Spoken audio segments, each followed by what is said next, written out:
மேலும் நீங்கள் எல்லாவற்றிலும் எப்பொழுதும் சம்பூர்ணம் உள்ளவர்களாகவும் சகலவித நற்கிரிகளிலும் பெருகிறவர்களுமாயும் இருக்கும்படியாக தேவன் உங்களிடத்தில் சகலவித கிருபையும் பெருக செய்ய வல்லவராயிருக்கிறார். வாரி இறைத்தான், ஏழைகளுக்கு கொடுத்தான், அவனுடைய நீதி என்றென்றைக்கும் நிற்கும் என்று எழுதியிருக்கிறபடி ஆகும்.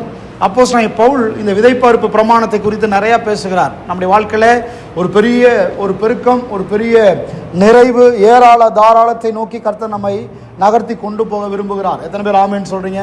கைகளை உயர்த்தி ஒரு ஆமேன் சொல்லுங்க. ஆமேன்.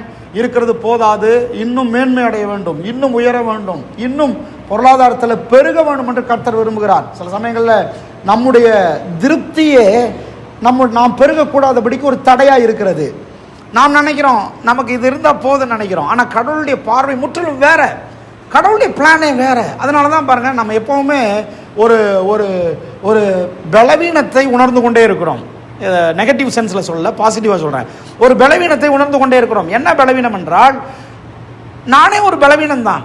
எப்படின்னா, என்னுடைய யோசனைகள் பலவீனமாக இருக்கிறது, என்னுடைய எண்ணங்கள் பலவீனமாக இருக்கிறது, என்னுடைய பிளான்ஸ் பலவீனமான பிளானாக இருக்குது, குறுகின பிளானாக இருக்குது, என்னுடைய தூர பார்வை குறுகினதாக இருக்கிறது. ஏனென்றால் எப்படின்னு சொன்னால், நம்ம எப்போதுமே எப்படி பிளான் பண்ணுறோம்னா, நம்மக்கிட்ட என்ன இருக்குதோ அதை வச்சு பிளான் பண்ணுறோம். நம்முடைய சரீர பலன் என்னவோ அதை வைத்து பிளான் பண்ணுறோம். எக்ஸாம்பிளுக்கு ஆபிரகாம் சாரால் எடுத்து பாருங்க. கர்த்தர் பிள்ளையை கொடுப்பேன்னு சொல்கிறாரு.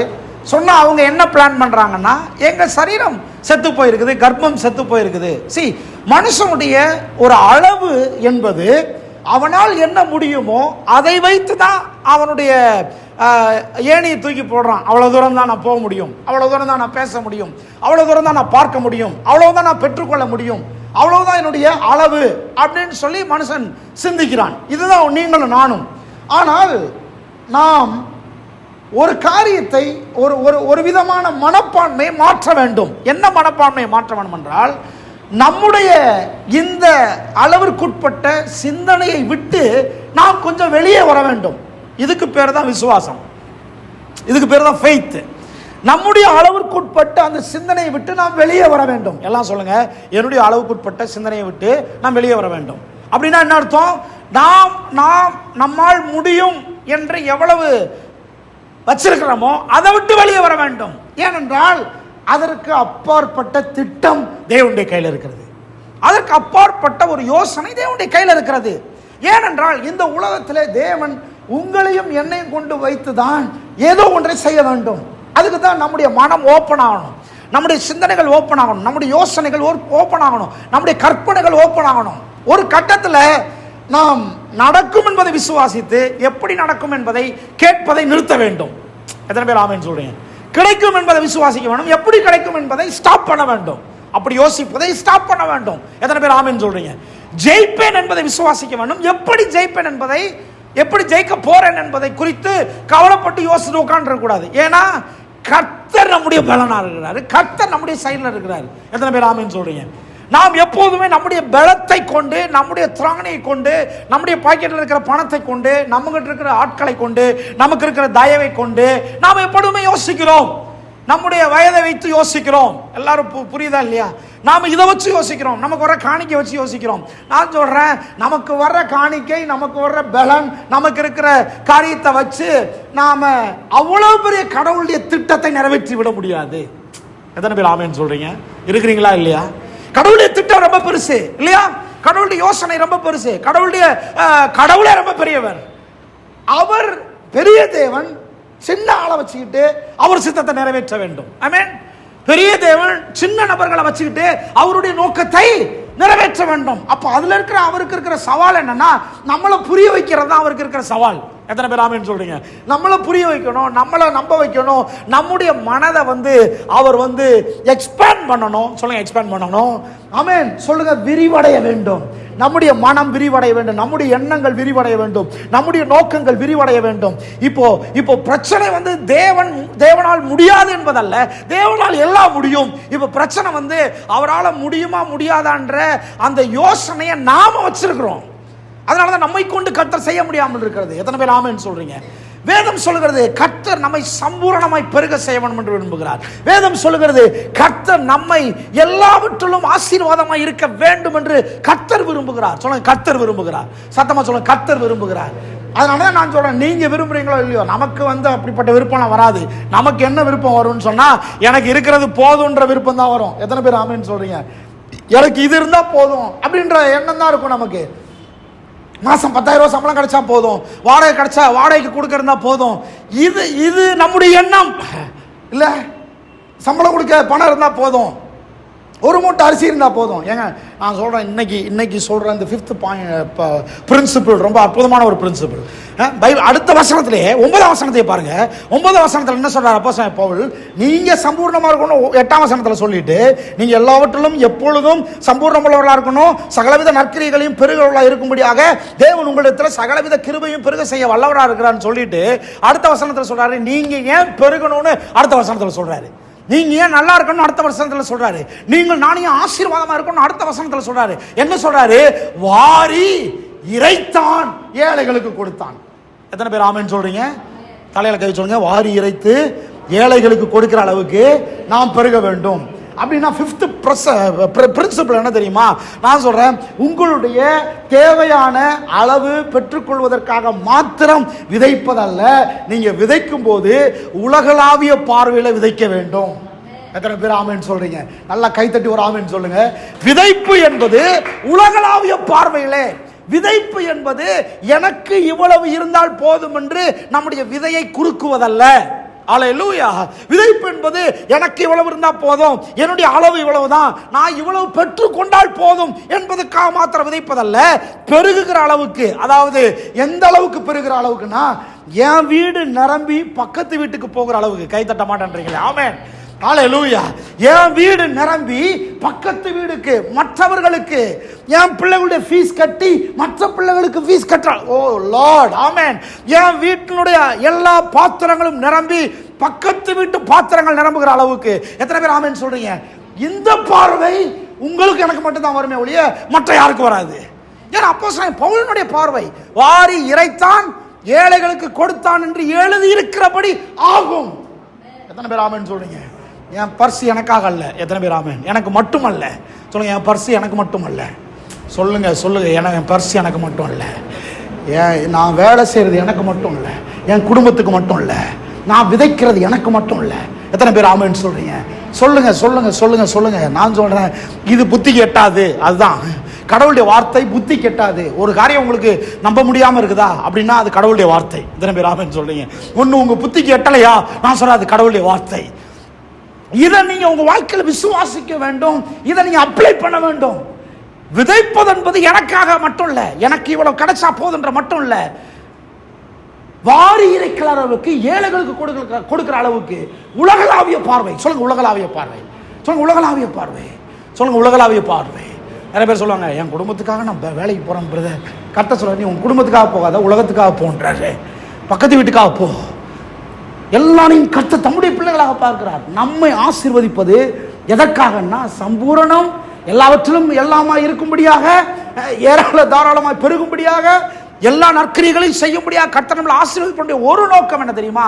கர்த்தர் நீதிமானாய் தேவனுடைய பிள்ளையாய் நம்ம இந்த உலகத்தில் வச்சு, நீ ஒரு 4 பேர் கொண்ட ஒரு குடும்பத்தை மட்டும் போஷிக்கிறவனா இல்லாமல் உன் கண்களை பக்கத்து வீட்டை நோக்கி பார்க்கும்படி செய்.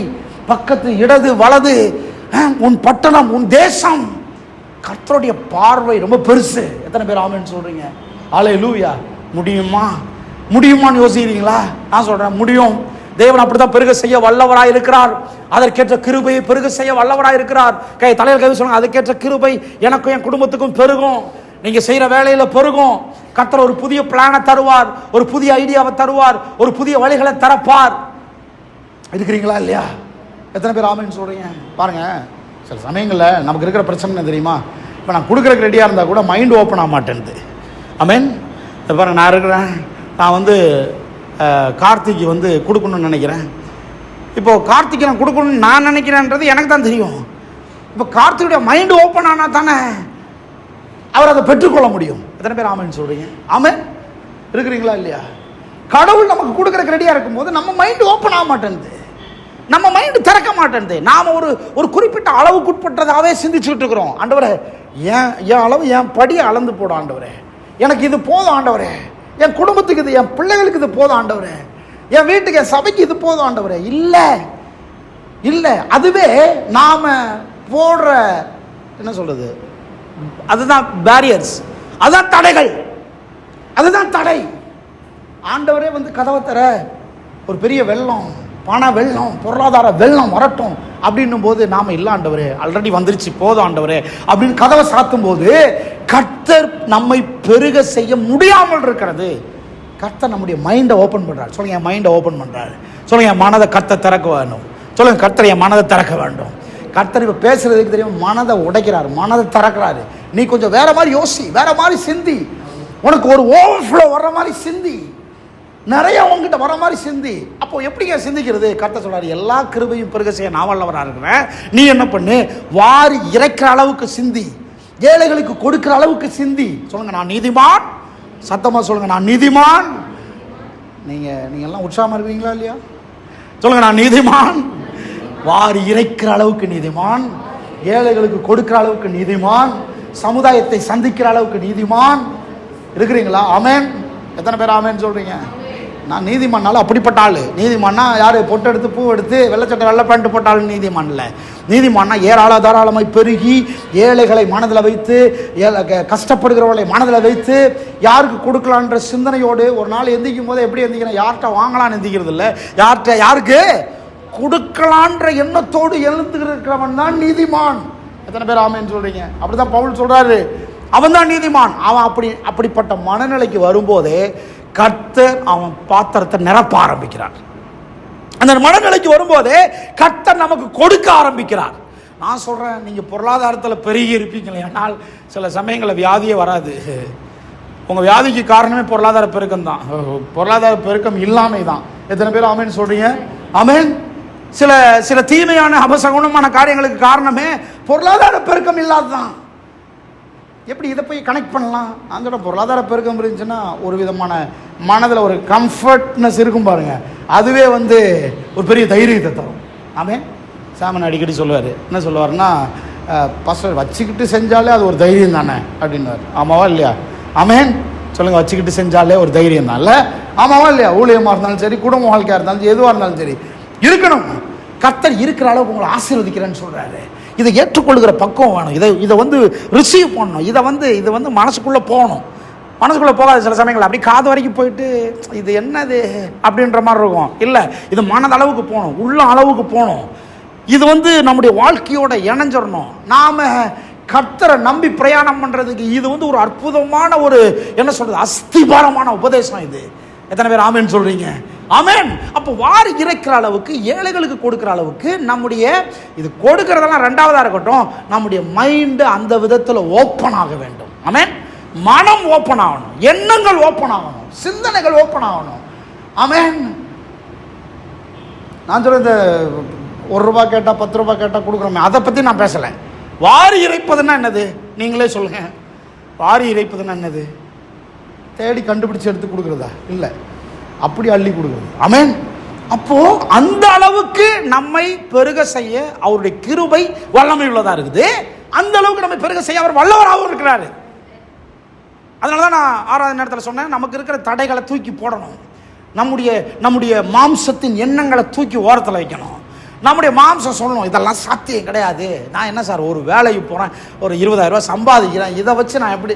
நாம் முதல்ல இந்த அற்பமான புத்தியை விட்டு வெளியே வர வேண்டும். எத்தனை பேர் ஆமென் சொல்றீங்க? அற்பமான புத்தியை விட்டு வெளியே வரணும். என்னால் முடியும், நாம வச்சிருக்கிற அந்த என்னால் முடியுமா முடியாதான்ற அந்த சிந்தனையை விட்டு வெளியே வரணும். எத்தனை பேர் ஆமென் சொல்றீங்க? சொல்லுங்க. என்னால் முடியாமல் இருக்கலாம், ஆனால் கர்த்தருடைய வாக்குத்தத்தம் என் மேல பேசப்பட்டிருக்கிறது நிச்சயமாக எப்படியும் நிறைவேற்ற வல்லதா இருக்கிறது. அப்ப நான் வந்து விட்டு கொடுப்பதா இப்ப ரொம்ப முக்கியமா இருக்குது. நான் வந்து கர்த்தர் வந்து நம்மகிட்ட இருக்கிறத வாங்க பார்க்கல, கர்த்தர் நம்ம கிட்ட இருக்கிறத பெருக செய்ய பார்க்கிறார். கைத்தட்டி ஒரு ஆமென் சொல்லுங்க. ஆமென். கர்த்தர் உங்கள்கிட்ட இருக்கிறத வாங்க பார்க்கல, கர்த்தர் உங்கள்கிட்ட இருக்கிறத பெருக செய்ய பார்க்கிறார். எனக்கு ரொம்ப இதை தியானிக்கும் போது எனக்கு ரொம்ப ஆச்சரியமான ஒரு விஷயம், 2 எக்ஸாம்பிள் ஞாபகத்துக்கு வந்தது. ஒன்று, ஒரு சின்ன பையன்ட்டு 5 அப்பம் 2 மீன் தான் இருக்குது. இல்லை, 5 அப்பம் 2 மீன் தான் இருக்குது. எத்தனை பேர் அப்படி பார்க்குறீங்க? ஆமென். ஒரு பிளேட்டில் 5 அப்பம் 2 மீன் தான் இருக்குது. இயேசுக்கிட்ட கொடுத்தவொடனே அவர் பெருக செய்கிறாரு. அதை கிட்டத்தட்ட அங்கே கூடியிருந்த அத்தனை பேருக்கும் பகிர்ந்து அளிக்கிறாரு. 20,000 பேர் இருப்பாங்கன்னு சொல்கிறாங்க. பகிர்ந்து அளிக்கிறாரு. மீதி 12 கூட எடுக்கிறாங்க. ஏங்க 5 அப்போ 2 மீனை எப்படி பார்க்குறீங்க? எப்படி பார்க்குறோம்? 5 அப்போ 2 மீனாக தான் பார்க்குறோம். ஆமேன். இதுதான் நம்முடைய பார்வை இல்லை. 5 அப்போ 2 மீனாக பார்க்குறது நம்முடைய பார்வை. ஆமேன். உங்கள் பாக்கெட்டில் பர்ஸ் இருக்குது. பர்ஸில் எவ்வளோ இருக்குது? 1000 ரூபாய் இருக்குமா? 2000 ரூபாய் இருக்குமா? சரி, ஒரு 5000 ரூபா வச்சுருக்கீங்களா? நம்முடைய பார்வை இது. அவ்வளோதான். இருக்கிறதை பார்ப்பதுதான் நம்முடைய அளவிற்குட்பட்ட பார்வை. ஆமேன். அல்லேலூயா. எத்தனை பேர் ஆமேன் சொல்றீங்க? ஆனால் இல்லாததை பார்க்கிறார் பாருங்க, அதை பெருக செய்கிறார் பாருங்க. அதுக்குள்ள 20,000 பேர் சாப்பிடுற அளவுக்கு மீன் இருக்கு, அப்பம் இருக்குன்னு பார்க்கிறார் பாருங்க. அந்த பார்வை தான் ஒரு நீதிமானுடைய பார்வை. அதான் விசுவாச பார்வை. அது பெருகுது, மீதி 12 கூட நிறையுது. எத்தனை பேர் ஆமேன் சொல்றீங்க?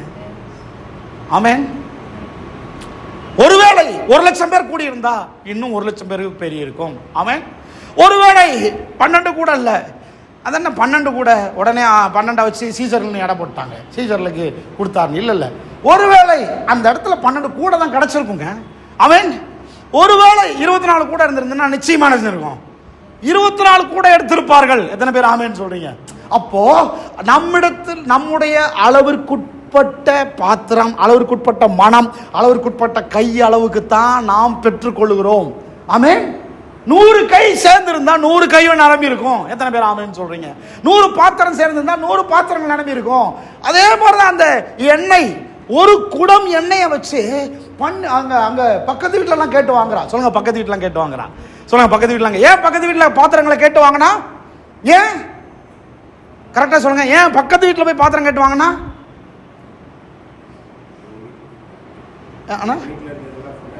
ஏன்னா வீட்டுல இல்லைன்னு பாத்திரமே இல்லை. ஏன்னா ஒரு கூட எண்ணெய் தான் இருக்கு. ஒருவேளை அண்ணன் சொன்ன மாதிரி வீட்டில் இருக்கிற பாத்திரங்களையும் எடுத்துருக்கலாம். வீட்டில் இருக்கிற பாத்திரங்கள் போகையும் பக்கத்து வீட்டில் பாத்திரங்கள் வாங்கிட்டு வந்துட்டா. ஆமாவா இல்லையா?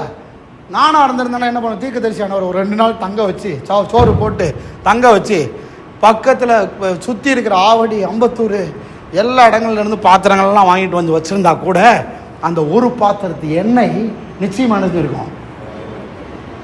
அல்லேலூயா. பக்கத்து வீட்டுக்கு போயிருக்கோம், ஆவடிக்கு போயிருக்கோம், அம்பத்தூருக்கு போயிருக்கோம், திண்ணனூர் போயிருக்கோம், திருவள்ளூர் போயிருக்குமா? போயிருக்காதா?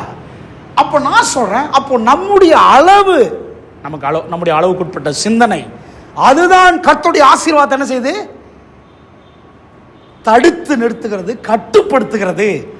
நம்ம கிட்ட பாத்திரம் இல்லைன்னு தான் அது நிக்க பார்க்குதே ஒழிய, நம்மிடத்துல கூட இல்லைன்னு தான் அது பெருகாம நிக்க பார்க்குதே ஒழிய, அதுல பெருக்கத்திற்கான ஜீவன், பெருக்கத்திற்கான ஆற்றல், பெருக்கத்திற்கான உயிர் அந்த எண்ணெய்க்குள்ளையும் அந்த மீனுக்குள்ள இருந்து வெளியே கொண்டு வர தேவன் வல்லவராயிருக்கிறார். கையை தட்டி ஒரு ஆமேன் சொல்லுங்க. ஆமேன். அதனாலதான் கட்ட சொல்றாரு, எக்ஸ்பேண்ட் பண்ணுங்க, உங்களுடைய மனதை பெரிதாக்குங்கள், உங்களுடைய எண்ணங்களை பெரிதாக்குங்கள். நேரைக்கு ஒரு அந்த சபையில் பேச போயிருந்தேன். போன உடனே கத்த தீர்க்க தரிசனமாக பேசினார். இந்த வருஷத்தினுடைய நிறைவோட இந்த இடத்த விட்டு காலி பண்ணி பெரிய இடத்துக்கு நீங்கள் போகணும்னு சொல்லி கர்த்தர் பேசினார். பாஸ்டர் மைக்கை பிடிச்சி சொன்னார், பாஸ்டர் நீங்கள் சொல்கிற பெரிய தீர்க்க தரிசனம், நாங்கள் ஒரு இடத்த பார்த்துட்டு வந்திருக்கிறோம், அதுக்கு அட்வான்ஸ் கொடுத்துட்டோம், ஜனவரி மாதத்துக்கு மேலே நாங்கள் இங்கே இருக்கக்கூடாது முடிவு பண்ணியிருக்கிறோம் அப்படின்னு சொல்லி சொன்னார். கர்த்தர் நல்லவர். ஆமேன். நீங்க எப்போ எக்ஸ்பேண்ட் பண்றீங்களோ அப்போதான் கர்த்தர் பெருக செய்ய வல்லவராக இருக்கிறார். எத்தனை பேர் ஆமேன்னு சொல்றீங்க? சில சமயங்களை நாம நினைப்போம், இத்தனோண்டு மக்களுக்கு இவ்வளவு பெரிய சபை தேவையா, இத்தனோண்டு பொருளுக்கு இவ்வளவு பெரிய பாத்திரம் தேவையா அப்படி நாம நினைப்போம். இல்ல, கர்த்தர் பெருக செய்வதற்கு. அதனாலதான் யாப்பேச பார்த்து சொன்னாரு, உன் எல்லைகளை விரிவாக்கு. நாம எப்ப எல்லைகளை விரிவாக்குவோம்? நாம் எப்போ எல்லைகளை விரிவாக்குவோம்? கொஞ்சம் யோசித்து பாருங்கள். நான் இப்போ கல்யாணம் ஆகி ஒரு குழந்தை இருந்துச்சுன்னா நம்ம எவ்வளோ பெரிய வீட்டை தேடுவோம்?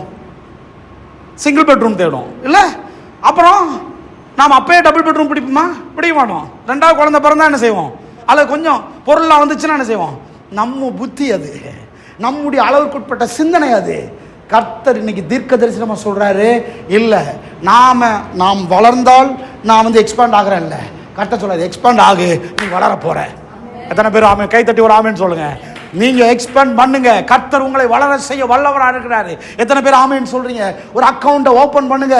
கர்த்தர் பெருக செய்ய வல்லவராக இருக்கிறாரு. சில தீர்க்கதரிசனமான வார்த்தைகளை ரிசீவ் பண்ணுங்க. கர்த்தர் சொல்றாரு ஒரு பிசினஸ்ல இறங்குங்க. கர்த்தர் உங்களை பெருக செய்ய வல்லவராக இருக்கிறாரு.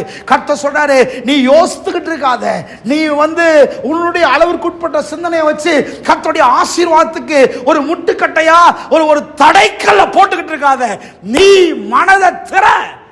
எத்தனை பேர் ஆமென் சொல்றீங்க? இப்ப பிரச்சனை நம்முடைய மனம் தான், நம்முடைய எண்ணங்கள் தான். இது ஓப்பன் ஆகலனா நம்மளால முன்னேறி கடந்து செல்ல முடியாது. கர்த்தருடைய ஆசீர்வாதத்தை பெருக செய்ய அவர் முடியவே முடியாது. கர்த்தர் சொல்றார் நீ இறங்கு. அதுக்கு பேர் தான் ஃபெய்த். விசுவாசம் என்பது கண்டு விசுவாசிப்பதல்ல, காணாமல் விசுவாசிப்பது. விசுவாசிப்பது என்பது பர்ஸ் நிரம்பட்டும் அப்புறம் கொடுக்கறான்ல, கொடுக்க ஆரம்பிங்க, பர்ஸ் நிரம்ப ஆரம்பிக்கும். எத்தனை பேர் ஆமென் சொல்றீங்க? விசுவாசம் என்பது ஒரு குடம் எண்ணெய் எடுத்து ஊற்ற ஆரம்பிக்க வேண்டும். ஊற்ற ஆரம்பிக்கும் போது, நான் சொல்றேன், ஊற்ற ஆரம்பிக்கும் போது உங்கள் வீட்டில் இருக்கிற பாத்திரங்கள் நிரம்ப ஆரம்பிக்கும். ஓ லார்ட், பார்த்ததுக்கு அப்புறம் ஊற்ற ஆரம்பிக்கிறல்ல, ஊற்றும் போது நீங்க பார்க்க ஆரம்பிப்பீங்க. கை தட்டி ஒரு ஆமென் சொல்லுங்க. பெருகிறத பார்த்துட்டு நான் ஊத்துறேன்ல, ஊத்திக்கிட்டே இருக்கும்போது நீங்க பார்க்க ஆரம்பிப்பீங்க பெருக செய்ய வல்லவர் என்பதை. எத்தனை பேர் ஆமென் சொல்றீங்க? கையை உயர்த்தி ஒரு ஆமென் சொல்லுங்க. ஆமென் ஆமென். உற்சாகமா இருக்கிறீங்களா? நான் சொல்றேன், உங்க வீட்டில் தேவனுடைய பிள்ளைகளாகிய நீங்கள் வாரி இறைக்கிற அளவுக்கு, ஏழைகளுக்கு கொடுக்கிற அளவுக்கு நீங்கள் பெருக வேண்டும் என்று கர்த்தர் விரும்புகிறார். இதான் உங்களை குறித்த, என்னை குறித்த கடவுளுடைய சிந்தனையா இருக்குது. அதில் ஒரு 8 காரியத்தை சொல்லி முடிக்கிறேன். 1 தீமோத்தேயு 6:6 வாசிங்களா? 1 தீமோத்தேயு 6:6. 1 தீமோத்தேயு 6:6. ஓ ஹalleluya ஜீசஸ். 1 தீமோத்தேயு 6:6. போதும் என்கிற மனதுடனே கூடிய தேவ பக்திய மிகுந்த ஆதாயம். எல்லாரும் வாசிங்க. போதும் என்கிற மனதுடனே கூடிய தேவ பக்திய மிகுந்த என்ன மனம்?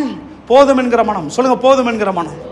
இதை தப்பா புரிஞ்சுக்கிட்டதுனால தான் நம்முடைய மத ரீதியான அந்த சிந்தனை மாறவே மாட்டேன்து. ஒரு பிளாக் இருந்துகிட்டே இருக்குது. போதும் என்கிற மனம். சொல்லுங்க, போதும் என்கிற மனம். என்னோட நீங்க பேசணும் இந்த வார்த்தையில். போதும் என்கிற மனம். சொல்லுங்க சாதம், போதும் என்கிற மனம். எப்போ போதும்னு சொல்லுவோம்? எப்போ போதும்னு சொல்லுவோம்? எப்போ போதும்னு சொல்லுவோம்? நம்ம வீட்டில் இருக்கிற பாத்திரங்கள்லாம் நிரம்பிடுச்சுன்னா என்ன செய்வோம்? போதும்னு சொல்லுவோம். ஆமென். நல்லா கவனிங்க. இந்த போதும்னு எப்போ சொல்கிறோமோ, எப்போ போதும்ன்ற மனம் வருதோ, அப்போ என்ன நடக்குதுன்றதை நல்லா கவனிங்க. நாம் கதவை சாத்திடுறோம், வராதபடிக்கு அதை தடுத்து நிறுத்திடுறோம். போதும்னு சொல்லும்போது வராதபடிக்கு தடுத்து நிறுத்துக்கிறோம். ஆமாவா இல்லையா? ஆமென். சாப்பாடு போட்டுக்கிட்டே இருக்கேன், சாப்பிட்றீங்க, எப்போ போதும்னு சொல்லுவீங்க? ஃபஸ்ட்டு தடவை போட்டதுக்கப்புறம் நல்லா கறி எல்லாத்தையும் வச்சதுக்கப்புறம் நல்லா சாப்பிட்றீங்க, சாப்பிட்டுக்கிட்டே இருக்கிறீங்க. செகண்ட் டைம் வாங்குவீங்களா வாங்க மாட்டீங்களா? வாங்குறது என்னத்தை காமிக்குது? வேணுன்றதை காமிக்குது. ஆமென். எப்பெல்லாம் வேணும் வேணும் வேணுன்றத எண்ணம் இருக்குதோ, வேணுன்ற எதிர்பார்ப்பு இருக்குதோ, அப்போல்லாம் நீங்கள் வாங்கிக்கிட்டே இருப்பீங்க. எத்தனை பேர் ஆமென் சொல்கிறீங்க? சரி, நிரம்பின உடனே என்ன செய்வோம்? திருப்தியான உடனே என்ன செய்வோம்? போதும்னு சொன்ன உடனே என்ன ஆகும்? போதும்னு உடனே என்ன ஆகும்? வேணும்னு சொன்ன என்ன ஆகும்? வரும். போதும்னு சொன்ன என்ன ஆகும்? ஹலோ, போதும்னு சொன்ன என்ன ஆகும்? ஸ்டாப் ஆயிரும் சார். இங்க போதும் என்கிற மனதுடன் கூடிய தேவ பக்தியாம். அப்படின்னா இது என்னது? சரி, இங்க இந்த இடத்துக்கு வர்றதுக்கு முன்னால நான் சொல்றேன், நம்ம போதும்னு சொன்னா ஸ்டாப் ஆயிரும். சொல்லுங்க, போதும்னு சொன்னா ஸ்டாப் ஆயிரும். இல்ல, போதும்னு சொன்னா ஸ்டாப் ஆயிரும். ஆமாவா இல்லையா? நான் என்ன கேட்கிறேன், நீங்க எப்ப ஸ்டாப் பண்ணீங்க? நீங்க எப்ப ஸ்டாப் பண்ணிட்டீங்க? போதும்னு சொல்லும் போது ஸ்டாப் பண்ணிட்டீங்க. ஆமென். கொஞ்சம் சுத்தி முத்தி பாருங்க உங்க வீட்டில். ஆக்சுவலா நீங்க ஸ்டாப் பண்ணது கரெக்டா? நம்ம ஸ்டாப் பண்ணது கரெக்டா? சாப்பாடை ஸ்டாப் பண்ணலாம். காலையில் 4 இட்லி போதும், மத்தியானம் அளவு சாப்பாடு போதும், ராத்திரிக்கு 2 தோசை 4 தோசை போதும்னு ஸ்டாப் பண்ணலாங்க. வாழ்க்கையில் பெருக்கத்தை எப்போ சார் ஸ்டாப் பண்ணணும்? பெருக்கத்தை எப்போ ஸ்டாப் பண்ணணும்? சரி, நீங்கள் போதும் என்கிற மனதுடனே கூடிய தேவ பக்தியோட போதும்னு ஸ்டாப் பண்ணிட்டீங்கன்னா எப்போ வாரி இறைப்பீங்க? எப்போ ஏழைகளுக்கு கொடுப்பீங்க? அப்போ கான்ட்ரடிக்ஷனா இருக்குதா? தான் பைபிள் காலேஜில் படிக்கிறது.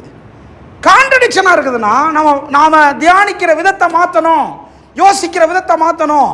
நாம எப்போ ஸ்டாப் பண்ணிட்டோம்னா, எனக்கு போதும்னு ஸ்டாப் பண்ணிட்டோம், என் வயிற்றுக்கு போதும்னு ஸ்டாப் பண்ணிட்டோம்.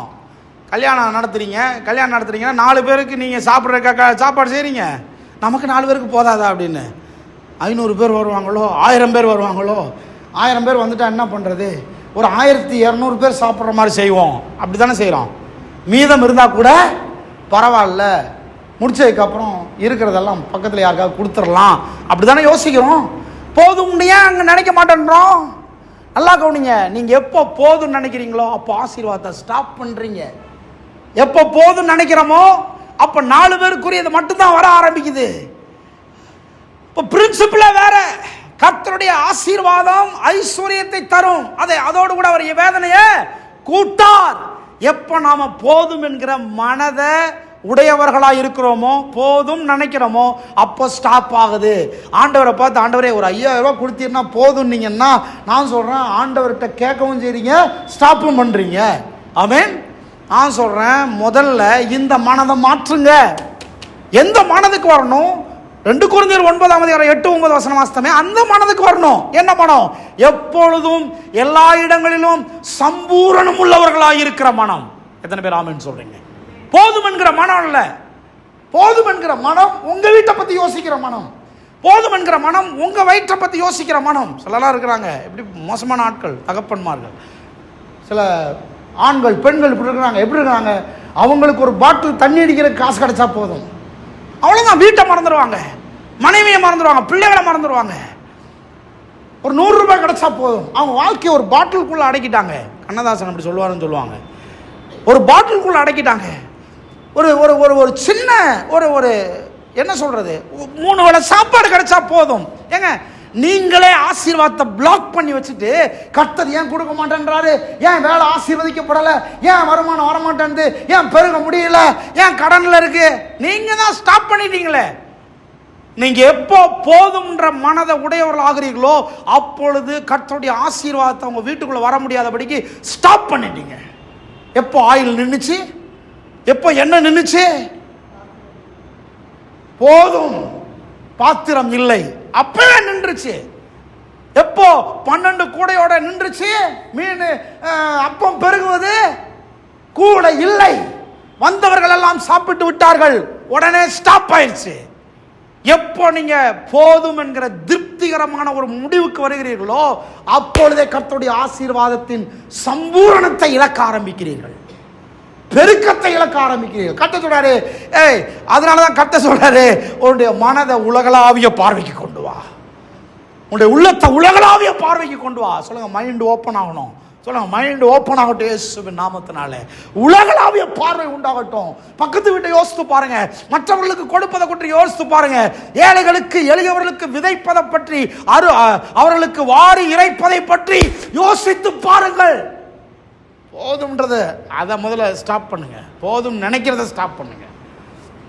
இது வரைக்கும் நான் போதும் நினைச்சது போதும் அப்படின்னு ஸ்டாப் பண்ணுங்க. ஆமென். நீங்க எப்போ போதும்னு சொல்றீங்களோ அப்போ பிளாக் பண்றீங்க. எப்போ போதுன்னு சொல்றீங்களோ அப்போ கேட்டை மூடுறீங்க. எப்போ போதுன்னு சொல்றீங்களோ அப்போ கர்த்தருடைய கையை குறுக்குறீங்க. எப்போ நீங்க போதுன்னு சொல்றீங்களோ, நான் சொல்றேன், உங்களுடைய பர்ஸ் நிரம்பிடுச்சுனால போதுன்றீங்களா, உங்க வயிறு நிரம்பிடுச்சுன்றதுனால போதுன்றீங்களா, உங்க பிள்ளைகளுக்கு ஃபீஸ் கட்டிட்டதுனால போதுன்றீங்களா? நான் சொன்னேன், எதனால போதுன்றீங்க? அது தேவபக்தியா? தேவபக்தினா மிகுந்த ஆதாயம்னு போட்டிருக்குதே. என்னது மிகுந்த ஆதாயம்? அப்போ கான்ட்ரடிக்ஷனாக இருக்கும்போது நாம் யோசித்து பார்க்கணும். நல்ல கவனிங்க. இதில் ஒரு 4 காரியத்தை கடகடன்னு சொல்ல விரும்புகிறேன். 1, சம்பூரணம் அல்லது போதும் என்கிற மனப்பான்மை அளவு நிரம்பி திருப்தி அடைந்த பின்பே வருகிறதே ஒழிய மற்றபடி பற்றாக்குறையினால் வருகிறது இல்லை. நான் சொல்கிறேன், ஒரு பற்றாக்குறையை உணர ஆரம்பியுங்கள். ஆமென். இப்படி ஒரு செய்தி கேட்டிருக்கீங்களா? பற்றாக்குறையை உணருங்கள். சொல்லுங்க, பற்றாக்குறையை உணருங்கள். ஒரு பற்றாக்குறை இருப்பதாக எப்போதுமே சிந்தித்துக் கொண்டிருங்கள். நாம நினைக்கிறோம் பற்றாக்குறை என்பது எப்படி நினைக்கிறோம் தெரியுமா? நமக்கு இல்லைங்க, எனக்கு 20,000 ரூபா இருந்தால் போதுங்க, இது வீட்டு வாடகை கொடுத்துருவேன், அரிசி பருப்பு வாங்கிடுவேன், 4 பேருக்கு சாப்பிட்றதுக்கு கரெக்டாக இருக்கும், 20,000 ரூபா இருந்தால் போதும். நான் சொல்லுகிறேன், இது போதுமல்ல, இது பற்றாக்குறை என்பதை உணருங்கள். சொல்லுங்க, இது பற்றாக்குறை. சத்தமாக சொல்லுங்க, இது ஒரு பற்றாக்குறை. சத்தமாக சொல்லுங்க. நீதிமான் தானே, நம்மளாம் தேவனுடைய பிள்ளைகள் தானே, ஓவர் கமர்ஸ் ஃபெய்த் மினிஸ்ட்ரீஸில் இருக்கிறவங்க தானே. இது ஒரு பற்றாக்குறை, இது ஒரு பற்றாக்குறை. சொல்லுங்க, பற்றாக்குறை. நான் சொல்கிறேன், மாதம் உங்களுக்கு 1 லட்ச ரூபா வந்தாலும் அது பற்றாக்குறை, மாதம் உங்களுக்கு 10 லட்ச ரூபா வந்தாலும் அது பற்றாக்குறை, மாதம் உங்களுக்கு ஒரு கோடி ரூபா வந்தாலும் அது பற்றாக்குறையாக உணருங்கள். அப்படின்னா மாதம் 1 கோடி ரூபா வருது சார், அது பற்றாக்குறைன்னு சொல்கிறீங்கன்னா, அப்போது நான் எப்படி ஆச்சரியப்படுறேன். அந்த அளவுக்கு உங்களுக்கு திட்டங்கள் இருக்கிறது, அந்த அளவுக்கு தரிசனம் இருக்கிறது, அந்த அளவுக்கு உங்களுடைய இருதயம் எக்ஸ்பேண்ட் ஆகிருக்குது, கடவுளுடைய இருதயம் போல இருக்குது. அந்த அளவுக்கு நீங்கள் யோசிக்கிறீங்க, அந்த அளவுக்கு நீங்கள் யோசனைகள் பெரியவர்களாக இருக்கிறீங்க, மற்றவர்களை குறித்து சிந்திக்கிறீங்க, மற்ற எல்லாரையும் குறித்து யோசிக்கிறீங்க. எத்தனை பேர் ஆமேன்னு சொல்கிறீங்க?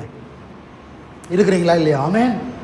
போன வாரத்தில் நம்ம பைபிள் காலேஜில் ஜாயின் பண்ணுறது குறித்து ஒருத்தவங்க ஒரு சிஸ்டர் அவங்க மெசேஜ் பண்ணியிருந்தாங்க. பாஸ்டமாக்கும் மெசேஜ் பண்ணியிருந்தாங்க, எனக்கும் மெசேஜ் பண்ணியிருந்தாங்க. அப்போ நீங்கள் யார் என்னன்னு கேட்கும்போது அவங்க, நான் இங்கே ஆவடி பக்கத்தில் இருக்கிறேன் அப்படி சொன்னாங்க. சரி, உங்களை குறித்து சொல்லுங்கன்னு சொல்லும்போது அவங்க சொல்கிறாங்க, எனக்கு நான் சிங்கிள் பேரண்ட், எனக்கு 2 பெண் பிள்ளைகள் இருக்கிறாங்க, கணவர் என்னை விட்டுட்டு போயிட்டாரு. ஏன் விட்டு போயிட்டாருன்னா, ரொம்ப ட்ரிங்க்ஸ் பண்ணிவிட்டு என்னை விட்டுட்டு போயிட்டாரு. நான் இப்போ அம்மா அப்பாவோட என் பிரதரோட நான் 2 பிள்ளைகளை வச்சுக்கிட்டு இங்கே இருக்கிறேன் அப்படின்னு சொன்னாங்க. அது சொன்னது லேட்டாக தான் சொன்னாங்க. பைபிள் காலேஜ் படிக்கணும்னு விரும்புகிறேன் அப்படின்னு சொன்னாங்க. சரி, நீங்கள் என்ன படிக்கணும்னு விரும்புகிறீங்க, நீங்கள் என்னவா இருக்கிறீங்கன்னு கேட்கும்போது நான் நர்ஸாக இருக்கிறேன் அப்படின்னாங்க. அப்புறமா சொன்னாங்க, நான் கொஞ்சம் தான் படிச்சிருக்கிறேன், பட் ஹோம் நர்ஸாக இருக்கிறேன் அப்படின்னு சொன்னாங்க. சரி, அப்படி சொல்லிவிட்டு, சரி நீங்கள் என்ன படிக்கலான்றது அவங்களுக்கு சொன்னேன். ஏதாவது டிப்ளமோ முடிச்சிருக்கிறாங்க.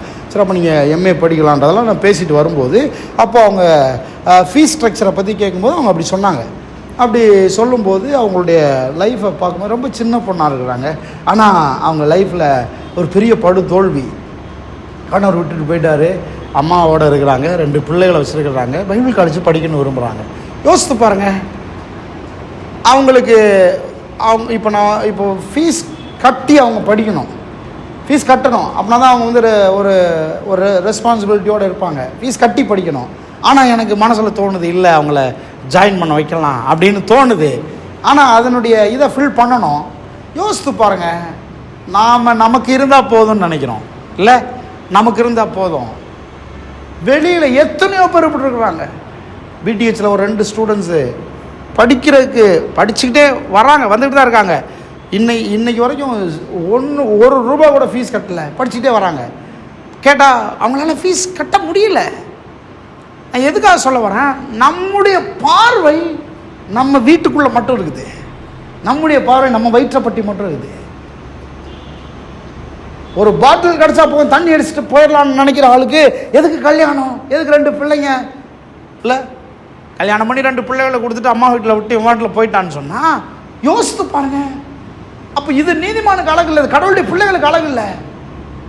எதுக்காக சொல்ல வர்றேன், நாம் நம்முடைய இந்த சிலர்லாம் தங்களுடைய வாழ்க்கையில் இது இருந்தால் போதும், இவ்வளோ இருந்தால் இப்படி போதும்னு நினைக்கும் போது நாம் எல்லாத்தையும் ஸ்டாப் பண்ணுறோம். ஒன்றுமே வராது, கடவுளுடைய ஆசீர்வாதம் வராது. அப்போது பற்றாக்குறையை உணர வேண்டும்.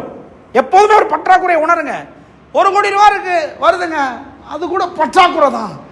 ஏன்னு சொன்னால் வர்றதெல்லாம் இறைக்கிற மனப்பான்மை வர வேணும், வர்றதெல்லாம் கொடுக்கிற மனப்பான்மை வர வேணும். நீங்கள் ஒரு சேனலாக இருக்க பழக வேண்டும். சொல்லுங்கள், நான் ஒரு சேனல், தலையில் கவி சொல்லுங்கள், நான் ஒரு சேனல் சொல்லுங்கள், ஒரு சேனலாக இருக்க பழக வேண்டும். நான் சொல்லுகிறேன், நீங்கள் ஒரு சேனலாக இருந்து வாரி இறைக்கிற அளவுக்கு, வாங்கி விதைக்கிற அளவுக்கு, வாங்கி கொடுக்கிற அளவுக்கு கர்த்தர் உங்களை யூஸ் பண்ண விரும்புகிறார். நீங்கள் ஒரு சேனலாக இருக்க வேண்டும். நான் சொல்கிறேன், வந்ததுக்கு அப்புறம்லாம் இல்லை, மனசை முதல்ல ஓப்பன் பண்ணுங்க.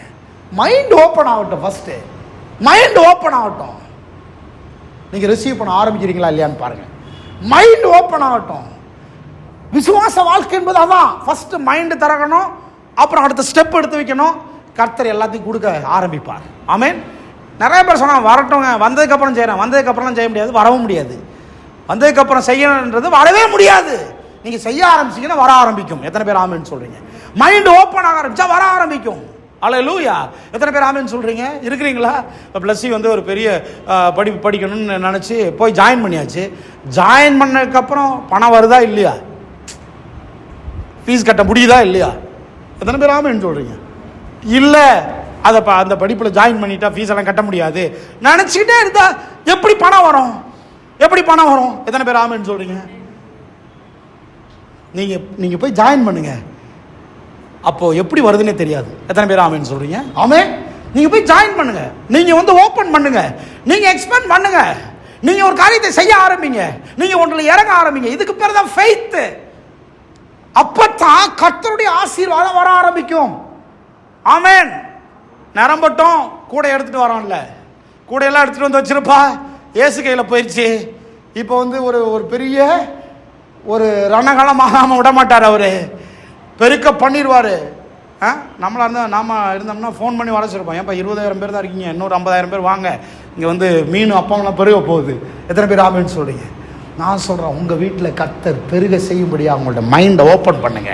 கர்த்தர் உங்களுடைய மனதை திறக்கிறார். ஆமென். அப்போ ஒரு பற்றாக்குறை எப்போதும் உணர்ந்து கொண்டே இருங்கள். பற்றாக்குறை இருப்பதாக உணருங்கள். திருப்தி அடைஞ்சிடாதீங்க. திருப்தி அடைஞ்சீங்கன்னா நீங்க ஸ்டாப் பண்றீங்க. போதும்னு சொன்னீங்கன்னா ஸ்டாப் பண்றீங்க. அதோட வாழ கத்துக்காதீங்க. அவ்வளவுதான், இருக்கிறத வச்சு வாழ்றேன், இருக்கிறத வச்சு வாழ கற்றுக்கொள்ளாதீர்கள். அப்போது நீங்கள் ஆசீர்வாதத்தை ஸ்டாப் பண்றீங்க. கைத்தட்டி ஒரு ஆமென் சொல்றீங்களா? ஆமென். எந்த ஊர்லயும் இப்படி சொல்ல மாட்டாங்க, இருக்கிறத வச்சு வாழ கத்துக்காதீங்கன்னு. இருக்கிறத வச்சு வாழ கத்துக்காதீங்க, இருக்கிறத வச்சு வாழ கற்றுக்கொள்ளுங்கன்ற இந்த கிளவி பேச்சிலேயே வாழ்க்கையை முடித்து விட்டவர்கள் ஏராளமான பேர். அதனால அவங்க ஒரு அடி கூட வளரல, ஒரு அடி கூட முன்னேறல.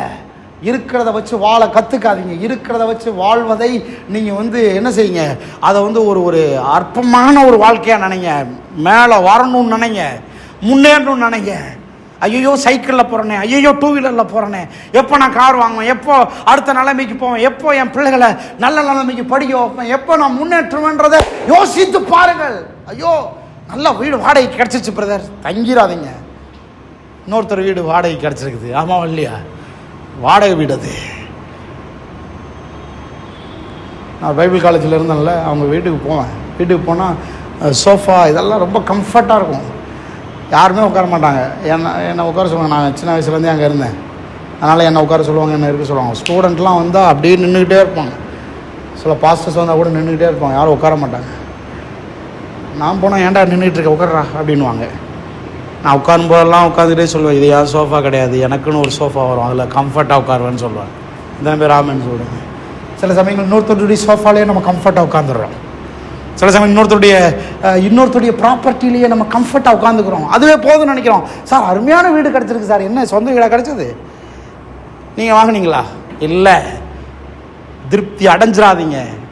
நம்முடைய சைக்கலாஜிக்கல் ப்ராப்ளத்தை புரிஞ்சுங்க. திருப்தி அடைஞ்சிட்டிங்கன்னா முன்னேறவே மாட்டீங்க. போதும்னு சொல்லிட்டீங்கன்னா முன்னேறவே மாட்டீங்க. பரவாயில்ல பிரதர், இப்போல்லாம் என் பிள்ளை கொஞ்சம் நல்லா திருப்தி அடைஞ்சிடாதீங்க. எத்தனை பேர் ஆமேன்னு சொல்றீங்க? எத்தனை பேர் இருக்கிறீங்களா? திருப்தி அடைஞ்சிடாதீங்க. பக்கத்துக்கு எப்படி சொல்லுங்க, திருப்தி அடைஞ்சிடாதீங்க. ஒரு பற்றாக்குறையை உணர்ந்துகிட்டே இருங்க, ஒரு தேவையை உணர்ந்துகிட்டே இருங்க. கர்த்தர் சொல்றாரு, சம்பூரணம் எப்பொழுதும் எல்லா இடங்களிலும் பெருக்கம் தாராளம். எந்த அளவுக்கு? என் வீடு நிரம்புற அளவுக்கு இல்ல, வாரி இறைக்கிற அளவுக்கு. என் வீட்டு கதவை திறந்துக்கிட்டு வெளியே போகணும். சொல்லுங்க, என் வீட்டு கதவை திறந்துக்கிட்டு வெளியே போகணும். ஆசீர்வாதங்கள் என் வீட்டு கதவை திறந்துக்கிட்டு வெளியே போகணும். ஆமென். சிலர்லாம் பாருங்கள், சிலர்லாம் நம்மளை பார்க்கும்போது நிறைய வச்சுருக்கிற மாதிரி நினைக்கிறாங்க. கோட் ஷூட்லாம் போட்டு பிரசங்கம் பண்ணாலும் நம்மளை நிறையா வச்சுருக்கோன்னு நினைக்கிறாங்க. எனக்கு ஒரு நாளைக்கு ஒரு 10 கால் வந்துச்சுன்னா 2-3 கால் ஒரு உதவி செய்ய முடியுமா அப்படின்ற கால் வருது. ஒரு உதவி செய்ய முடியுமா அப்படின்ற கால் வருது. அப்போது நான் சொல்கிறேன், வீட்டுக்கு வெளியே போகணும். ஆமென். கர்த்தர் விரும்புகிறார், வீட்டுக்கு வெளியே போகணும். சொல்லுங்கள், ஆசீர்வாதம் வீட்டுக்கு வெளியே போகணும். சும்மா குறுக்கி வச்சுக்காதீங்க. அப்போ திருப்தி அடைந்து விடாமல் ஒரு பற்றாக்குறையை உணர்ந்து கொண்டே இருக்க வேண்டும். ஃபர்ஸ்ட் சொல்லுங்க, ஒரு பற்றாக்குறையை உணர்ந்துகிட்டே இருக்கணும். ஆமென். செகண்ட், இந்த பற்றாக்குறை மட்டும் இல்ல, பற்றாக்குறை மனப்பான்மை இருக்கு பாருங்க. பற்றாக்குறை மனப்பான்மை எப்போ வரைக்கும் நீங்க பற்றாக்குறை உணரணும்னா, இந்த பற்றாக்குறை மனப்பான்மை மாறுகிற வரைக்கும் பற்றாக்குறை உணர்ந்துகிட்டே இருக்கணும். எத்தனை பேர் ஆமென்னு சொல்றீங்க? பற்றாக்குறை மனப்பான்மை மாறணும். இல்லைங்க 1000 கோடி இருக்குது பரவாயில்ல அப்படின்ற அளவுக்கு நம்முடைய மனநிலை உயர வேண்டும். இந்த மனப்பான்மை மாற வேண்டும். சொல்லுங்க, மனப்பான்மை மாற வேண்டும். சத்தம் சொல்லுங்க, மனப்பான்மை மாற வேண்டும். எப்போ நீங்க நம்ம அளவிற்குட்பட்ட சிந்தனை உள்ளாகவே வாழ்ந்து கொண்டிருக்கிறோமோ அப்போ நம்ம கிட்ட வரவே வராது. ஒரு திருப்தியில வாழ்ந்துகிட்டு இருப்போம், பூசி மொழிகிட்டு இருப்போம். நாம பல சமயங்களில் நம்மளை நாமே திருப்திப்படுத்திக்கிட்டோம். இது போதும் பிரதர், இவ்வளவுதான் பிரதர், அவ்வளவுதான் பிரதர். வாழ்க்கை என்பது அவ்வளவுதான் கிடையாது. நீங்க முன்னேறி கடந்து செல்ல வேண்டும். மேலே எழுப்பி வர வேண்டும். இல்லைங்க நான் ஒரு 2 டிகிரி முடிச்சிட்டேன் போதாது. உலகத்தில் பார்க்க வேண்டியது நிறையா இருக்குது. உலகத்தில் நீங்கள் கொடுக்க வேண்டியது நிறையா இருக்குது. உங்களுடைய சிந்தனைகள் பெருசு, உங்களுடைய யோசனைகள் பெருசு. கர்த்தர் உங்கள் மூலமாக செய்ய வேண்டியது நிறைய காரியங்கள் இருக்கிறது. நீங்கள் உயர்ந்து சிந்தித்து கொண்டே போக வேணும். ஒரு பிளாக் பண்ணி வச்சிடாதீங்க. உங்க பலத்தை பிளாக் பண்ணிடுறாங்க, உங்களுடைய பணத்தை பிளாக் பண்ணிடாதீங்க, உங்களுடைய டைமை பிளாக் பண்ணிடுறாங்க, உங்களுடைய ஏஜை பிளாக் பண்ணிடுறாங்க. இப்போவே சொல்லாதீங்க வயசு ஆயிடுச்சுல பிரதர். இந்த வார்த்தையை நிறுத்துங்க டக்குன்னு. நீங்கள் அப்படியே அங்கே ஒரு கொக்கி போட்டு நிறுத்த ஆரம்பிக்கிறீங்க. வயசு ஆயிடுச்சுன்னு. இல்லை, என்னது வயசாயிருச்சு? மெத்துசலா வயசுக்கு வந்துருக்கீங்களா நீங்கள்? மெத்துசலாவுக்கு 969 வருஷம் வாழ்ந்தார். 969 வருஷம். இப்போவே 60 வயசு கூட ஆகலை. வயசு ஆயிடுச்சுல பிரதர். என்னது வயசு ஆயிடுச்சுல பிரதர்? நறுக்குன்னு கூட்டணும். வயசெல்லாம் ஆகலை. ஆமேன். ஒரு பாஸ்டர் இருக்கிறாரு, வயசு ஆயிடுச்சுலண்ணே அப்படின்னா போதும். ஏய் என்ன இன்னும் வாலிபண்டா, வாய முடுவார். இயேசுவின் நாமத்தினால ஆமேன். சத்தமாக சொல்லுங்க ஒரு ஆமேன். 3வது, பற்றாக்குறையின் மனப்பான்மை உள்ளவர்கள் தேவையான அளவுக்கு மாத்திரமே விதைக்கிறவர்களும் வாழ்கிறவர்களுமா இருக்கிறாங்க. எப்போ பற்றாக்குறை மனப்பான்மை இருக்குதோ அப்போ நம்ம விதைச்சிக்கிட்டே இருப்போம். பற்றாக்குறை மனப்பான்மை தீர்ற அளவுக்கு நாம் வளரும்போது நாம் என்ன செய்ய ஆரம்பிப்போம்னா மற்றவர்களை குறித்து சிந்திக்க ஆரம்பிப்போம். எத்தனை பேர் ஆமேன் சொல்றீங்க? ஆமேன். தங்கள் பற்றாக்குறையின் எல்லையை தாண்டி தேவனுடைய ஐஸ்வர்யத்தை காண்கிறவர்கள் மாத்திரமே அவங்க என்ன பண்றாங்கன்னா பெற்று திருப்தியாகி வாரி இறைக்கிற அளவிற்கு, மேன்மையாய் விதைக்கிற அளவிற்கு, மேன்மையாய் வாழ்கிற அளவுக்கு, மேன்மையாய் மற்றவர்களுக்கு கொடுக்கிற அளவிற்கு மாறுகிறார்கள். இத்தனை பேர் ஆமேன் சொல்றீங்க? இருக்கிறீங்களா இல்லையா? இருக்கிறீங்களா இல்லையா? ஒரு வசனத்தை வாசிங்க பார்ப்போம். சங்கீதம் 112. சங்கீதம் 112 இதை நீங்கள் வீட்டில் போய் வாசித்து பாருங்க. சங்கீதம் 112, சங்கீதம் 23, சங்கீதம் 128. சங்கீதம் 112 தான் அப்போஸ்தலன் பவுல் மென்ஷன் பண்ணுறாரு. என்ன மென்ஷன் பண்ணுறாரு? இந்த வாரி இறைத்தான்றதை அங்கே தான் மென்ஷன் பண்ணுறாரு. எல்லா இடத்துக்கும் இந்த வசனத்தை வாசித்துட்டு நாம் நிறைவு செய்வோம். கன்க்ளூஷன் பண்ணிடுறேன். 112 எல்லா இடத்துக்கும் 112 23 சங்கீதம் நமக்கு எல்லாருக்கும் தெரியும். கர்த்தர் என் மேய்ப்பராக இருக்கிறார், நான் சொல்லுங்க தாழ்ச்சி அடையேன். அப்படின்னா என்ன அர்த்தம்? நான் பற்றாக்குறையில் இருக்க மாட்டேன், தேவையோடைய இருக்க மாட்டேன். கர்த்தர் திருப்தியாய் போஷிக்கிறார். எனக்கு மட்டும் இல்லை, பக்கத்தில் இருக்கிறவங்களுக்கும் போஷிக்கிறார். ஆமேன். ஆண்டவர் பாருங்க, இப்போ 100 ஆடு மேய்க்கிறாரு, 100 ஆடை கூப்பிட்டு போறாரு. ஒரு ஆடு திருப்தி ஆகிட்டு புல்லெல்லாம் மேய்ஞ்சிட்டு போய் படுத்துக்குது. ஆண்டவர் என்ன பண்ணுறாரு? சரி வாங்க எல்லாரும் போவோம் அப்படின்னு நான் சொல்கிறாரு. இல்லை, அந்த ஆடு படுத்துருக்கட்டும், மற்ற ஆடுலாம் என்ன செய்யணும்? சாப்பிடணும், திருப்தி அடையணும். ஒரு ஆடு தண்ணி குடிச்சு நல்லா ஃபுல்லாக ஆன உடனே அந்த ஆடு என்ன செய்யும்? கூப்பிடும், மேய்ப்பண்ண வாங்க வீட்டுக்கு போகலாம். மேய்ப்பன் சொல்லுவார், இல்லை வெயிட் பண்ண. ஏன்னா மேய்ப்பனுடைய பார்வை என்னது? ஒரு ஆடு இல்லை. மேய்ப்பனுடைய பார்வை என்னது? ஒரு வயிறு இல்லை. மேய்ப்பனுடைய பார்வை என்னது? ஒரு பர்ஸ் இல்லை. எத்தனை பேர் ஆமேன்னு சொல்றீங்க? ஊருக்கே. எத்தனை பேர் சொல்றீங்க? ஊருக்கே. ஆமேன். இன்னும் சொல்ல போனால் நம்ம எப்படிப்பட்ட ஆடா இருக்குன்னு நினைக்கிறாருன்னா, மேய்ப்பன் ஒரு மந்தையில் ஒரு புல் உள்ள இடத்துல கொண்டு போய் விட்டுட்டாரு, மேய்ஞ்சிக்கிட்டே இருக்குது. இப்போ அங்கே புல்லெல்லாம் தீருதுன்னு சொன்னால் இந்த நல்லா சாப்பிட்ட ஆடு புல் இருக்கிற பக்கம் நேராக நகர்ந்து போகும்போது பற்றாக்குறை இருக்கிற ஆடெல்லாம் என்ன செய்யும்? அங்கே வர ஆரம்பிக்கும். அப்படிப்பட்ட ஒரு ஆடாக நாம் இருக்க வேண்டும் என்று கர்த்தர் எதிர்பார்க்கிறார். அதுதான் மேய்ப்பனுடைய மனப்பான்மை. மேய்ப்பன் எப்போதுமே புல்லுள்ள இடத்தை தேடுறாரு. யாருக்காக? தனக்கா? இவர் புல் மேயறக்கா? இல்லை, மேய்ப்பன் புல்லுள்ள இடங்களை தேடுவது யாருக்காக? ஆடுகளுக்காக. சொல்லுங்க, ஆடுகளுக்காக. நான் சொல்றேன், நீங்க ஒரு நல்ல மேய்ப்பனாய், நீங்க ஒரு நல்ல தகப்பனாய், நீங்கள் நல்ல ஒரு தலைவனாய், நீங்கள் நல்ல ஒரு புருஷனாய், நல்ல ஒரு மனைவியாய், பிள்ளைகளாய் இருப்பீர்கள். நான் சொல்றேன், நீங்கள் புல்லுள்ள இடங்களை எப்போதும் தேடிக்கொண்டே இருப்பீர்கள். யாருக்காக? உங்களுக்காக மட்டுமல்ல, மற்ற எல்லாருக்காகவும். எத்தனை பேர் ஆமேன்னு சொல்றீங்க? இருக்கிறீங்களா இல்லையா? கர்த்தர் என் மேய்ப்பர், நான் தாழ்ச்சி அடையேன். அங்கே ஆங்கிலத்தில் ஐ டோன்ட் வாண்ட் அப்படி இருக்கும்ல. எனக்கு தேவை என்பதே இருக்காது, குறைவு என்பதே இருக்காது, நிரம்பி வழியும். அமர்ந்த தண்ணி ரெண்டையிலே அவர் நடத்துகிறார். சாப்பிட்டேன்னு தெரிஞ்சுன்னா தண்ணிக்கு நடத்துகிறார். இதெல்லாம் நமக்கு தெரியும். 112 பாருங்க. 112 எல்லாம் திருப்புங்க. அல்லேலூயா. கர்த்தருக்கு பயந்து அவருடைய கட்டளையில் பிரியமாக இருக்கிற மனுஷன் பாக்கியவான், அவன் சந்ததி பூமியில பலத்திற்கும் சமயனுடைய வம்சம் ஆசீர்வதிக்கப்படும். ஆஸ்தியும் ஐஸ்வர்யமும் அவன் வீட்டில் இருக்கும். ஆமென். அல்லேலூயா. என்ன இருக்கும்? ஆஸ்தியும் ஐஸ்வர்யமும் அவன் வீட்டில் இருக்கும். இப்போ இதுல போதும் என்கிற மனப்பான்மை எங்க இருக்குது? இல்லவே இல்லை. ஆஸ்தியும் ஐஸ்வர்யம் அவன் வீட்டில் இருக்கும். அவனுடைய நீதி என்றென்றைக்கும் நிற்கும். செம்மையானவர்களுக்கு இருளிலே வெளிச்சம் உதிக்கும். அவன் என்ன செய்யறான்? இரக்கமும் உருக்கமும் நீதியும் உள்ளவன். இறங்கி கடன் கொடுத்து, சொல்லுங்க, இறங்கி கடன் கொடுக்கிறான். சொல்லுங்க, இறங்கி கடன் கொடுக்கிறான். ஏழைகளுக்கு இறங்கி கடன் கொடுக்கிறான். தன் காரியங்களை நியாயமானபடி நடப்பிக்கிற மனுஷனாய் இருக்கிறான்.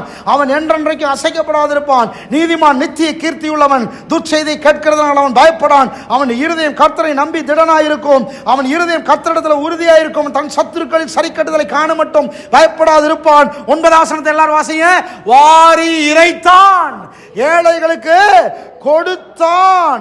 அவனுடைய நீதி என்றென்றைக்கும் நிற்கும். அவன் கொம்பு மகிமையாய். இவன் தான் நீதிமான். இவன் தான் நீங்கள் நானும். வாரி இறைக்கிற அளவுக்கு மனப்பான்மை.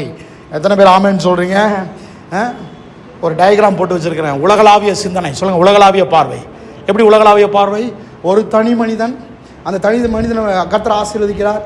ஒரு குடும்பமாய் மாற்றுகிறார். 4 பேர் கொண்ட குடும்பத்தை ஆசீர்வதிக்கிறார். அந்த குடும்பம் அப்படி ஒரு என்னவா மாறுது தெரியுமா? ஒரு சமுதாய தேவையாக மாறுகிறது. சமுதாய தேவையை கர்த்தர் பூர்த்தி செய்கிறார். அந்த சமுதாயம் என்னவா மாறுது? ஒரு நாடாக மாறுகிறது. ஒரு நாட்டின் தேவையை அந்த ஒரு தனிநபர் மூலமாக தான் சந்தித்து வருகிறார்.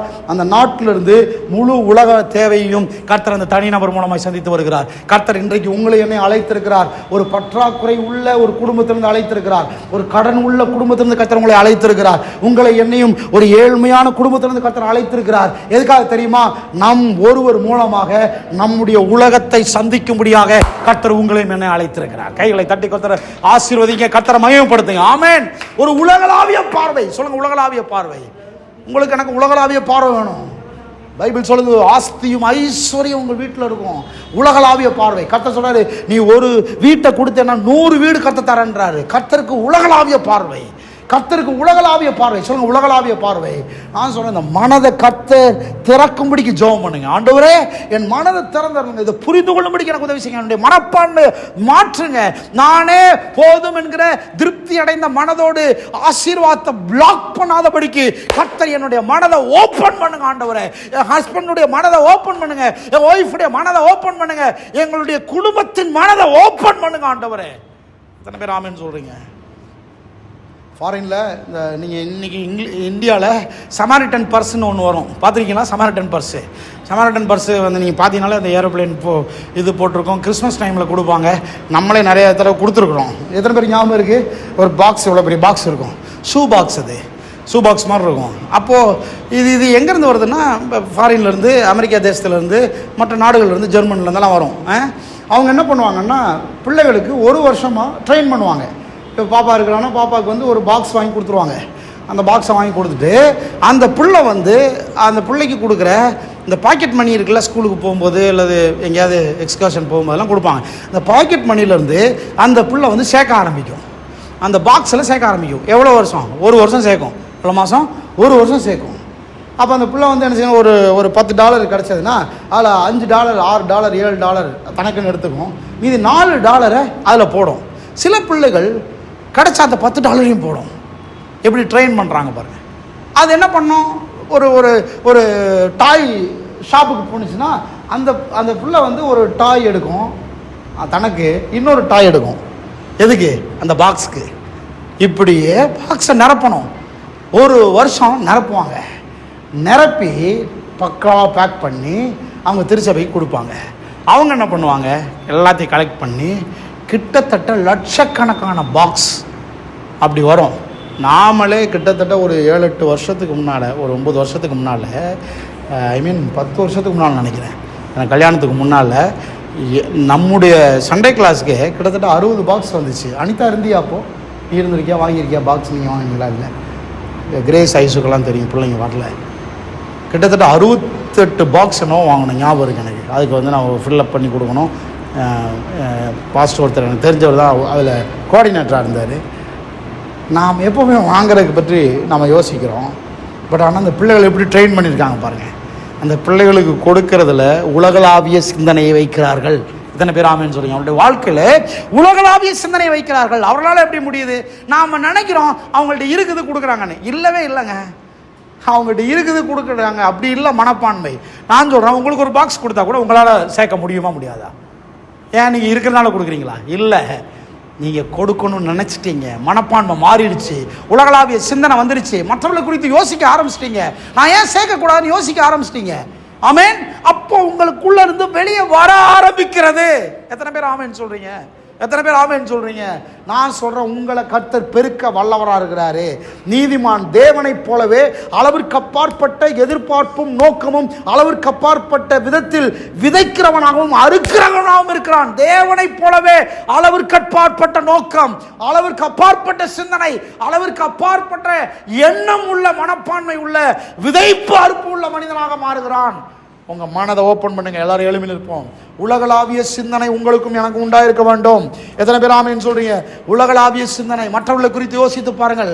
எத்தனையோ பேர் படிக்கணும்னு விரும்புறாங்க, பட் முடியாம இருக்கிறாங்க. நான் சொன்ன திறமைசாலிகள் கட்டுப்படுத்தப்பட்டிருக்கிறார்கள், திறமைசாலிகள் காத்து கொண்டிருக்கிறார்கள். ஹல்லேலூயா. ஃபேஸ்புக்கில் போன வாரத்தில் ஒரு காரியத்தை பார்த்தேன். ஒரு ஃபாரின் லேடி, ஒரு ஒரு ஒரு ஒரு சின்ன குழந்தைய, கருப்பாக இருக்கிறான், படுகருப்பாக இருக்கிறான், என்னோட ரொம்ப மோசமான கருப்பாக இருக்கிறான், ஆப்பிரிக்கன் நினைக்கிறேன். அங்கே இருக்கிற அந்த பையனுக்கு என்றைக்கோ ஒரு நாள், கிட்டத்தட்ட ஒரு 20 வருஷத்துக்கு முன்பாக அவங்களுக்கு ஒரு சாக்லேட் கொடுத்த ஒரு ஃபோட்டோ போட்டிருந்தாங்க. அதுக்கப்புறம் இன்னொரு ஃபோட்டோ போட்டிருந்தாங்க, ஆஃப்டர் 20 இயர்ஸ்ன்னு போட்டிருந்தாங்க. அன்னைக்கே அந்த பிள்ளையை தத்தெடுத்துட்டு போயிட்டு தான் வீட்டில் வச்சு வளர்த்துருக்குறாங்க. அவன் கிராஜுவேட் ஆகுறான். அவனுக்கு அந்த கிராஜுவேஷனை அந்த பட்டத்தை கொடுத்து கூட நிற்கிறாங்க. கீழே போட்டிருந்தாங்க, 20 வருடங்களாக அந்த பிள்ளையை படிக்க வச்சு அவனுக்கு ஒரு கல்லூரியில் படிக்க வச்சு ஒரு பெரிய டிகிரி ஹோல்டராக மாற்றி அவங்க கூட நிற்கிறாங்க. எத்தனை பேர் ஆமென் சொல்கிறீங்க? நான் சொல்கிறேன், உங்கள் கண்ணுக்கு முன்னால் யாரெல்லாம் கர்த்தர் காட்டுறாரோ அவங்க எல்லாரும் உங்களால் உயர வேண்டும் என்று கர்த்தர் விரும்புகிறார்.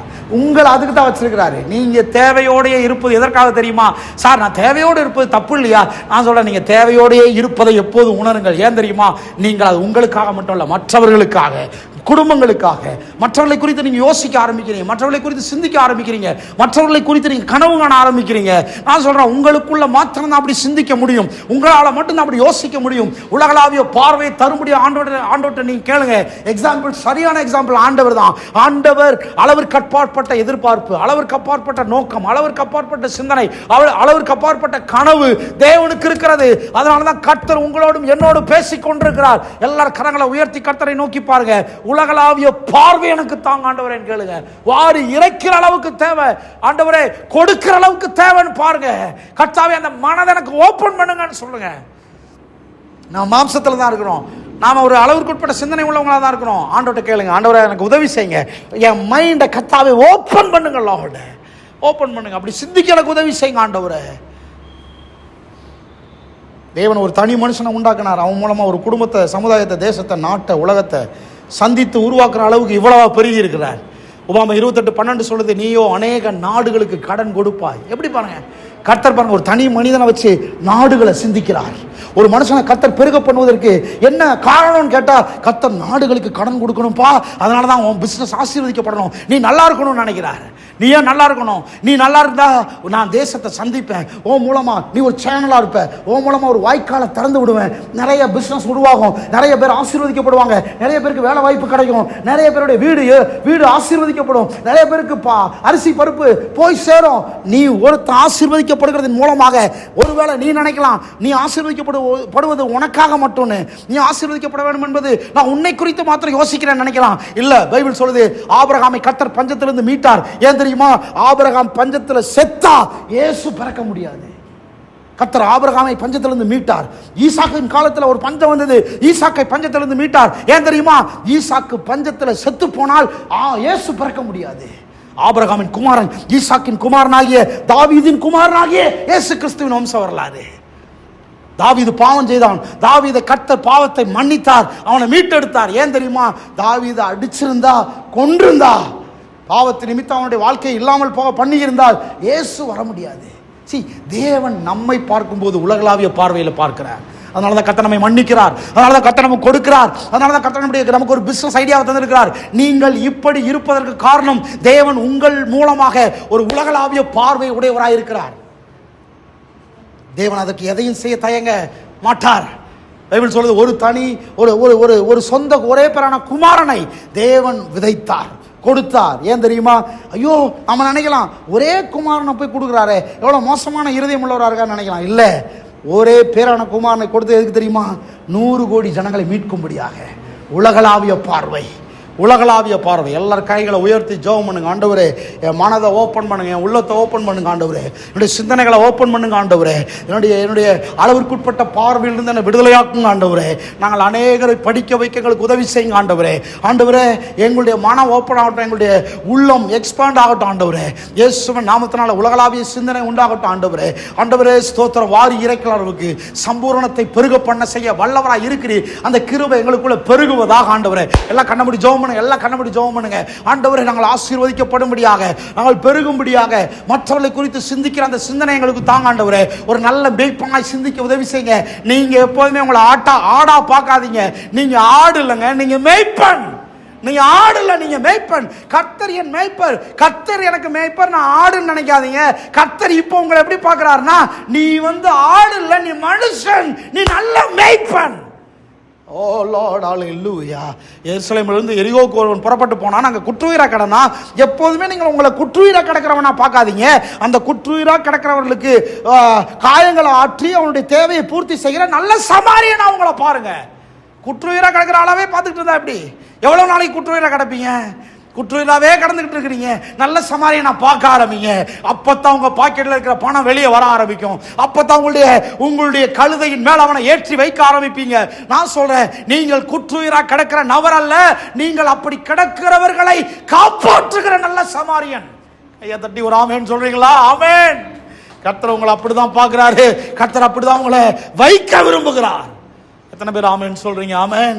கர்த்தாவே, எங்களுடைய மனதை தரங்க, எங்களுடைய உள்ளத்தை தரங்க ஆண்டவரே.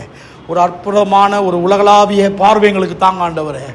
அப்படிப்பட்ட விதத்தில் எங்களுடைய கைகள் திறக்கட்டும், எங்களுடைய மனம் திறக்கட்டும், எங்களுடைய உள்ளம் திறக்கட்டும். அநேக நாடுகளுக்கு கொடுக்கிற அளவுக்கு எங்களுடைய உள்ளம் திறக்கட்டும். நாடுகளை சந்திக்கிற அளவுக்கு சமுதாய பார்வை உண்டாகட்டும், தேச பார்வை உண்டாகட்டும். ஓ லார்ட் ஜீசஸ், எங்களை முற்றிலும் அர்ப்பணிக்கிறோம். நீர் மகிமைப்படுவீராக. இயேசுவின் நாமத்தில் ஜெபிக்கிறோம் நல்ல பிதாவே. ஆமென். கைகளை தட்டி கர்த்தருடைய நாமத்தை நாம் மகிமைப்படுத்துவோம்.